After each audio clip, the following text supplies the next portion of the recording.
परी महल से निकाल दिया है सूरजो ने और कहा है कि आप वहां बिल्कुल भी नहीं आ सकती। नयनतारा सीरियल के आने वाले एपिसोड में आप सबको देखने को मिलेगा कि नयनतारा को एक आइडिया आया है कि इस समय श्राद्ध का सीजन चल रहा है तो हमें भी पिंडदान करना ही होगा। और जैसा कि साउली दी बार बार कह रही है कि मैं सूरजो की पत्नी हूँ, मैं सूरजो की पत्नी हूँ, तो ललिता माँ का श्राद्ध जो है, पिंडदान जो है, वो उन्हीं के हाथों से होना चाहिए। और वो जाकर उसे कहती है तो वो साफ मना कर देती है कि मैं नहीं कर पाऊँगी और तुम्हें तो पता है क्यों नहीं कर पाऊँगी। तो नयनतारा इस बात को थोड़ा सा बढ़ा चढ़ाकर सब लोगों को कहती है और कहती है बाबा, जब ये सूरजो बाबू की, डॉक्टर बाबू की वाइफ है, बार बार कहती रहती है जैसा ये, तो इन्हीं का तो हक बनता है माँ का पिंडदान करने का, तो आप बोलिए इनको। तो भागी भागी जाती है सावली सूरजो के पास और कहती है मैं ऐसा नहीं कर सकती, मेरी तबीयत ठीक नहीं है और तुम्हें तो पता ही है मैं पानी में कैसे जाऊंगी, मुझे ठंड लग जाएगी, मैं बीमार हूँ। तो सूरजो यहाँ पर कहता है अगर आप मेरी वाइफ हो तो माँ का श्राद्ध तो आपको ही करना पड़ेगा।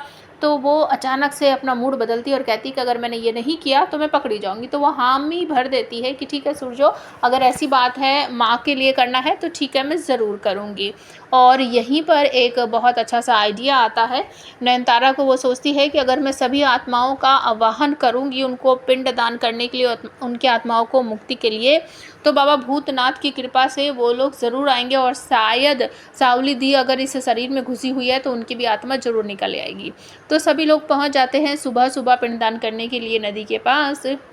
जहाँ पर जो नयनतारा है उसके जमाई जी, उसके बहन के पति जो कि मदद कर रहे हैं बहुत सारी चीज़ों में, नयनतारा की बर्थ सर्टिफिकेट वगैरह लाने में भी, तो वो भी वहाँ पर जाते हैं और कहते हैं कि नयन मैं यहीं रहूँगा, अगर कुछ होने लगा तो मैं तुम्हारी हेल्प करूँगा। लेकिन नयन मना कर देती है कि नहीं जमाई बाबू, आपको जाना चाहिए और आप जाओ, कुछ नहीं होगा मुझे। तो वो अपने हाथ पर कुछ रखकर कुछ मंत्र उच्चारण करती है और कहती है कि जितनी भी आत्माएं हैं यहाँ पर, जो मुझे सुन सकता है, आप सब आ जाओ, मेरे हाथों से पिंडदान ग्रहण करो और संसार को छोड़कर मुक्ति पा लो। तो बहुत सारी आत्माएं जो हैं आती हुई दिखाई देती है और शावली जो कि वहीं पर कुछ कर रही होती है, उसकी आत्मा जो है उसके शरीर से निकल आती है और कहती है कि तुमने ये क्या कर दिया, मुझे शरीर से बाहर निकलने में मजबूर कर दिया। और वो बहुत ज़ोर से चिल्लाने लगती है सूरजो सूरजो सूरजो सूरजो, वहाँ पर भाग कर आता है और कहता है सावली सावली सावली, और तभी आकर कहता है नयन ये क्या कर रही हो, आप मारने की कोशिश कर रही हो सावली को, आप ऐसा कैसे कर सकती हो, क्योंकि ये उसे बताया है सावली ने कि ये मुझे मार रही थी, इसने मुझे ऐसे किया वैसा किया। तो मंत्र उच्चारण बंद हो जाते हैं और उसकी वजह से सावली की बॉडी में वापस वो जो उसकी आत्मा है चली जाती है और इस बात से नाराज़ हो जाता है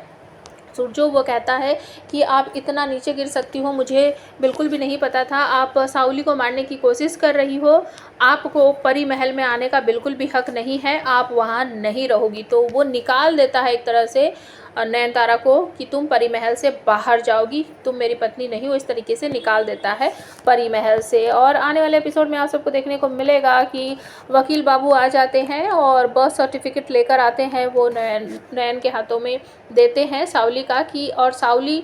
ये सब देखकर डर जाती है। नयन बताती है कि ये नाबालिग थी जब इनकी शादी हुई थी।